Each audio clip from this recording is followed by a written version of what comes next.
आज के vocab session में स्टूडेंट्स हम लोग लर्न करेंगे जो वोकैब जो यूक्रेन और रशिया जो वॉर चल रहा है ना, उससे रिलेटेड कुछ एक वर्ड्स को हम लर्न करेंगे। देखिए एक बात मैं बताऊं, यूरोपियन यूनियन जो है उसका रिस्पॉन्स ये रशिया यूक्रेन वॉर को लेकर के जैसा रहा है, जो उसका जिस तरीके से उन्होंने रिएक्ट करा है उस पर रशिया, ऑफ कोर्स आपको मालूम है कि रशिया के साथ उनका रिलेशन खराब हो गया। किनका? यूरोपियन यूनियन में, जैसे जर्मनी है, फ्रांस है, ब्रिटेन है और भी नेशंस है यूरोपियन यूनियन में, उनके साथ उसका रिलेशन खराब हुआ है।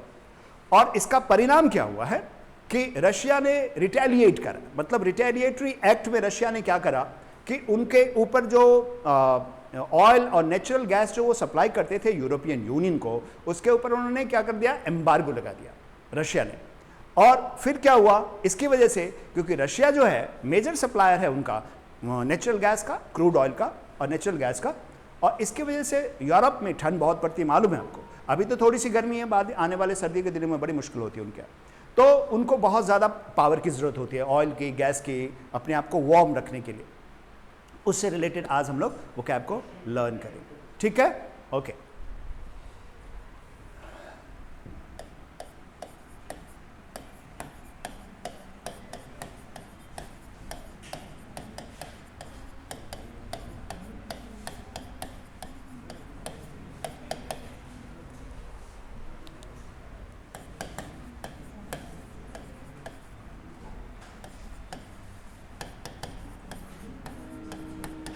Infuriated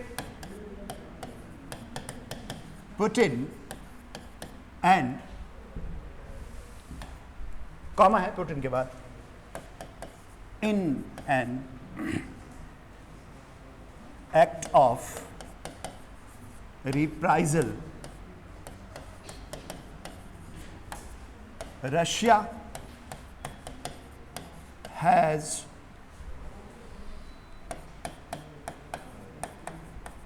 placed an embargo on exports of oil and natural gas to Europe. As a result,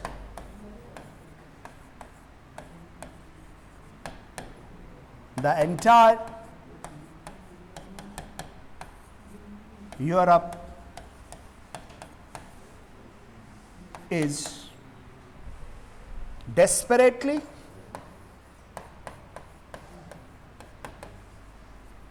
grappling with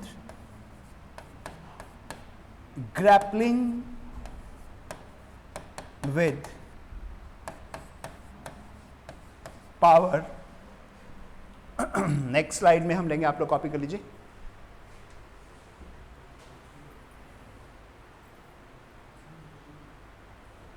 The European Union's response to the war has infuriated Putin, and in an act of reprisal, Russia has placed an embargo on exports of oil and natural gas to Europe, full stop.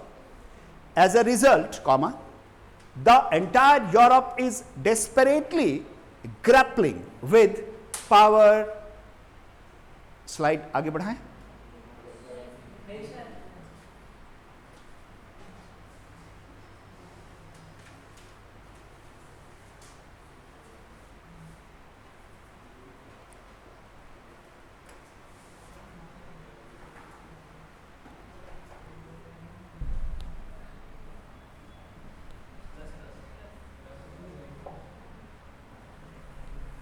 Power crisis.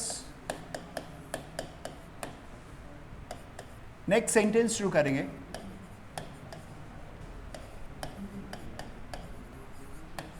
Power outages are causing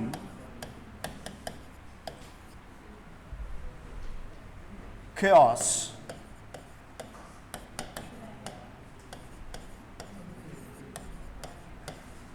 throughout the European world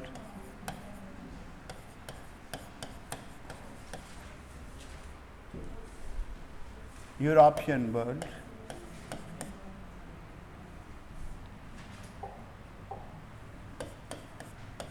and all commercial activities, all the activities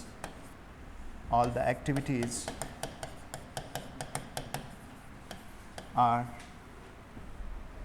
badly hampered.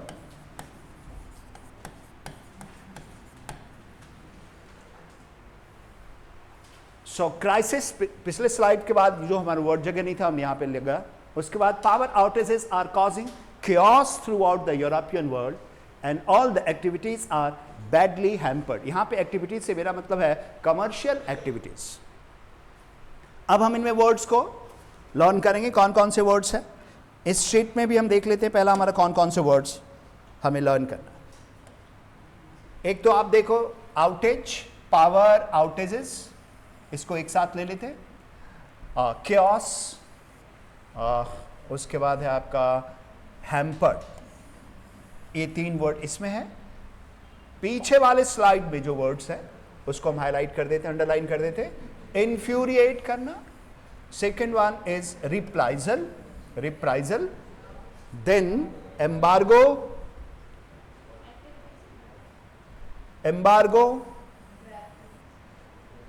उसके बाद natural Europe case result and entire, desperately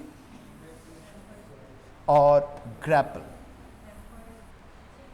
उसके बाद आखिरी word हमने उसको हमने underline कर ही लिया था, कोई और वर्ड बचेगा तो बाद में पूछ लेना।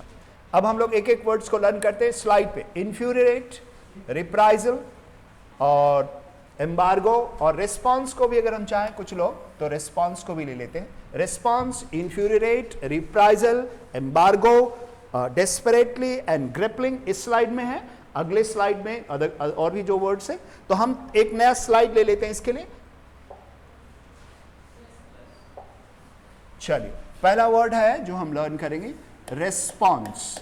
रेस्पॉन्स का इस्तेमाल यहाँ पे एज अ नाउन करा गया है, इसका मतलब होता है रिएक्शन। रेस्पॉन्स का मतलब प्रतिक्रिया, हिंदी में हम यूज करेंगे इसको प्रतिक्रिया, रिएक्शन या रिप्लाई। मतलब यूक्रेन रशिया वॉर में किस तरह का रिस्पांस यूरोपियन यूनियन ने, एंटायर यूरोपियन यूनियन ने किस तरह से दिया है, उसके लिए हम टर्म रिस्पांस को यूज करते हैं। और उस रिस्पांस की वजह से पुतिन जो है उनको गुस्सा आया। तो नेक्स्ट वर्ड हमने जो यूज करा है इन्फ्यूरिएट। इन्फ्यूरिएट एक वर्ब है, क्रिया है, जिसका मतलब होगा इंसेंस करना, इंसेंस करना या एनरेज करना। एनरेज आपने सुना होगा, या इनफ्लेम करना, ये भी हम यूज करते हैं। सो इनफ्लेम या राइल एक टर्म है, कुछ बच्चों ने पढ़ा होगा, RILE, राइल, मैंने किसी को गुस्सा दिला देना। मैं दोनों का हिंदी पहले बता देता हूं। इसका हिंदी है प्रतिक्रिया, रिस्पॉन्स मतलब रिएक्शन, मतलब रिप्लाई, जो नाउन के तौर पे यूज करा गया है उसका हिंदी है प्रतिक्रिया। दूसरा वर्ड जो है यहाँ पे वो इन्फ्यूरिएट, जो कि एक वर्ब है, क्रिया है, जिसका मतलब क्या बनता है इनरेज, इनफ्लेम करना, राइल करना या इंसेंस करना। सो इन्फ्यूरिएट, इंसेंस, इनरेज, इनफ्लेम और राइल, ये सारे के सारे सिनोनिम्स हुए, मतलब हुआ किसी को गुस्सा दिलाना।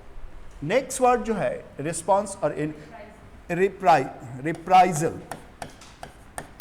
रिप्राइजल का मतलब होता है एन एक्ट, प्रतिशोध। हिंदी में क्या बोलते हैं इसको, प्रतिशोध। तो प्रतिशोध, इसको हिंदी में आप लिख लीजिए N act of retaliation, N act of retaliation. That's इसके लिए आप यूज करें, हिंदी में लिखिए प्रतिशोध। बदले की भावना से किया हुआ कोई कार्य, बदले की भावना से करा हुआ कोई कार्य के लिए हम यूज करते हैं रिप्राइजल, या इंग्लिश में हम इसको बोलेंगे एन एक्ट ऑफ रिटेलिएशन। आपने सुना होगा रिटेलिएटरी एक्ट, रिटेलिएटरी एक्ट ऐसा टर्म हमने सुना होगा। नेक्स्ट टर्म है एम्बार्गो। और एम्बार्गो जो होता है वो किसी भी गवर्नमेंट के द्वारा, मतलब जब किसी भी नेशन के साथ एक कंट्री द्वारा किसी दूसरे कंट्री को एक्सपोर्ट या इंपोर्ट के ऊपर जो बैन लगाना होता है, या तो सामान ना तो सामान बेचेंगे या सामान खरीदेंगे, इस तरह का जो बैन लगाते हैं उसके लिए हम टर्म यूज करते हैं एम्बार्गो। तो एम्बार्गो के लिए क्या टर्म यूज करोगे आप? बैन, ये हम सबको मालूम है। दूसरा टर्म है प्रोस्क्रिप्शन, ये भी आपने सुना होगा, प्रोस्क्रिप्शन, प्रोस्क्रिप्शन। या एक टर्म और है इसके लिए, बताओ तुम में से किसी बच्चे को मालूम है बैन के लिए? Prohibition, prohibition. तो प्रोहिबिशन मतलब हिंदी में हम इसको क्या बोलेंगे? बैन को, बैन लगा देना, किसी चीज पे निषेध कर देना, खरीद और बिक्री पे निषेध लगा देना। प्रतिबंध, हिंदी में आपने एक शब्द सुना होगा, सैंक्शन, प्रतिबंध, प्रतिबंध लगा दिया। तो प्रतिबंध एग्जैक्टली इसका एम्बार्गो का मतलब हुआ प्रतिबंध। एज ए नाउन यूज करोगे एम्बार्गो तो प्रतिबंध, एज ए वर्ब यूज करोगे एम्बार्गो, एज ए वर्ब भी यूज होता है, तो इसके लिए हम एम्बार्गो, एम्बार्गोड ऐसे टर्म हम यूज करेंगे। यहां पे हमने एज अ नाउन यूज करा। ओके, नेक्स्ट वर्ड है डेस्परेटली। डेस्परेटली एक एडवर्ब है जिसका मतलब होता है वेरी मच या एक्सट्रीमली, एक्सट्रीमली या वेरी मच। और मैं एक बात और बताऊं, डेस्परेटली का एक मतलब वो भी होता है in a way that shows that little hope is left out. कुछ इस तरीके से बिहेव करना जिसमें किसी को कोई कुछ इस तरह बिहेव करेगा जिसमें उसके पास लगता है कि अब उसके पास कोई उम्मीद नहीं। ना उम्मीदी के हालात में, ना उम्मीदी के हालात में जो हमारा बिहेवियर होता है उसके लिए हम यूज करते हैं he is very desperate to get something. समझ में आ गया आपके? अब नेक्स्ट वर्ड जो है हम नेक्स्ट स्लाइड लेंगे। ये सारे कॉपीड हो गए?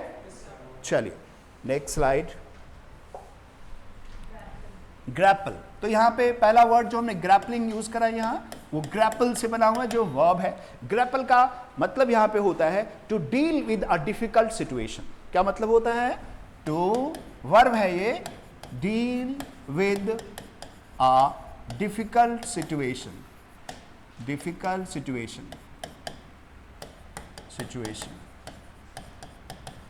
मैं आपको इसका एग्जाम्पल बता, जैसे हम इसको हिंदी में इसको हम समझने की कोशिश करते हैं, किसी मुश्किल चीज़ों का सामना करना, मुश्किल हालात का सामना करना। जैसे मैं अगर आपको एग्जाम्पल के तौर पे बताऊं, the youth in India are grappling with unemployment, the youth in India are grappling with unemployment. दूसरे शब्द से आप दिल्ली है, दिल्ली शहर मोस्ट पोल्यूटेड है, विश्व की जो सबसे पोल्यूटेड सिटी में दिल्ली का नाम आता है। तो हम बोल सकते हैं कि the people of Delhi are grappling with the problem of pollution. Delhi के लोग पोल्यूशन के प्रॉब्लम से क्या कर रहे हैं? ग्रैपल कर रहे हैं। सो ग्रैपल का मतलब हुआ to deal with a situation that's difficult. किसी भी डिफिकल्ट सिचुएशन से डील करने के लिए हम टर्म यूज करेंगे ग्रैपल, मतलब सामना करना कुछ ऐसे चीज का जो थोड़ा सा, जिसको विजय हासिल करना थोड़ा मुश्किल होता है। नेक्स्ट वर्ड है spelling, outage, outage, power outage. Power outage तो हम जानते हैं, पावर कट्स को कहते हैं। पावर कट जो आपके यहां होता है, कभी बिजली नहीं होती, गर्मियों में अक्सर ऐसा होता है।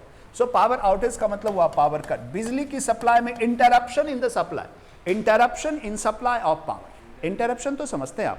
सो interruption in supply of power, कभी बिजली है कभी नहीं है, काट दिया, इस तरह के लिए यूज करते हैं। सो पावर कट के लिए हम पावर आउटेज यूज करेंगे। और नेक्स्ट वन जो है केओस, केओस। केओस हम सब लोग जानते हैं, केओस के कई सारे मीनिंग होते हैं। केओस के लिए आपने एक टर्म यूज करा कंप्लीट कंफ्यूजन या डिसऑर्डर। केओस के लिए, केओस के लिए एक टर्म हम लोग इडियम्स में भी हमने लर्न करा है, chance medley, mare's nest, very good, mare's nest या चांस मेडली, ये भी आपने पढ़ा होगा। चांस मेडली और मेयर्स नेस्ट हमने कराया है इडियम्स एंड फ्रेज वाला में, वो भी तुम्हें याद है, बहुत बढ़िया। उसके लिए आप एक शब्द यूज करते हैं शैम्बल्स, वो भी आपको याद होगा, शैम्बल्स। तो शैम्बल्स, और इसका जस्ट ऑपोजिट हो जाता है, केओस का ऑपोजिट हो जाता है ऑर्डर। डिसऑर्डर है ये, ऑर्डर, केओस का जस्ट ऑपोजिट हो जाएगा। और आखिरी वर्ड हैम्परिंग, और हैम्पर जो है आज का आखिरी वर्ड है इसमें, फिर हम इसको समझेंगे। हैम्पर करने का मतलब होता है इम्पीड करना, बाधा डालना। इम्पीड करना आपने सुना होगा, किसी भी काम को बाधा डालना, सो इम्पीड करना। ऑब्स्ट्रक्ट करना, ऑब्स्ट्रक्ट, ये भी आप यूज कर सकते हो। हिंदी में लिखिए बाधा डालना। अब एक एक करके फिर से हम इसको रिवाइज कर लेते हैं। ग्रैपल का मतलब होता है किसी भी डिफिकल्ट सिचुएशन का सामना करना। हाँ, उसके बाद पावर आउटेज मतलब power cut, interruption in supply of electricity, power के सप्लाई में जो इंटरप्शन होता है उसके लिए हम टर्म यूज करते हैं power cuts. chaos, complete chaos, the economy has descended into a chaos, Chinese economy has descended into a chaos का मतलब complete confusion, chance medley या shambles, disorder और mayor's nest और कई सारे words इसके लिए यूज कर जाते हैं। हैम्परिंग मालूम है आपकी वजह, ये हम इसका ऐसे भी एग्जाम्पल देते हैं, आप लोग जो इंटरफेयर कर रहे हो उससे क्लास को हैम्पर कर रहे हो, so you are hampering the class, you are hampering the progress of India. हमारे मुल्क के प्रोग्रेस को आप हैम्पर कर रहे हैं, मतलब उसमें ऑब्स्ट्रक्शन क्रिएट कर रहे हैं, ऑब्स्टेकल क्रिएट कर रहे हैं, उसके लिए आप उसको इम्पीड कर रहे हैं, तो बाधा डालना इसका मतलब हुआ।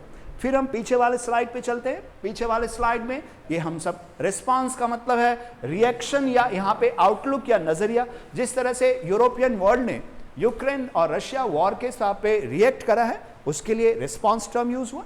अब यहाँ पे इन्फ्यूरिएट जो है, मालूम है उसकी हरकतों ने मुझे इन्फ्यूरिएट करा, मुझे राइल कर दिया, मतलब उसकी हरकतों से मुझे गुस्सा आ गया। तो इन्फ्यूरिएट, इनरेज करना, इन्फ्लेम करना, राइल करना, इंसेंस करना, ये सारे के सारे वर्ड्स हैं। उसके बाद नेक्स्ट वन प्रतिशोध। क्या मतलब प्रतिशोध? मतलब रिप्राइजल। हिंदी में शब्द है ना प्रतिशोध, उसका मतलब होता है रिप्राइजल। और एम्बार्गो मैंने आपको बता दिया, बैन या प्रतिबंध। हिंदी में क्या बोलेंगे एम्बार्गो को? प्रतिबंध। इंग्लिश में एम्बार्गो, बैन, प्रोस्क्रिप्शन या प्रोहिबिशन। ये प्रोहिबिशन टर्म सारे बच्चों ने पढ़ा होगा पहले। और desperately, we desperately need your help, मतलब बहुत ज्यादा, एक्सट्रीमली या वेरी मच के सेंस में हम डेस्परेटली को यूज में लेते हैं। अब पूरा पैसेज को एक बार हम फिर से समझने की कोशिश करेंगे। पूरा पैसेज शुरू से देखिए।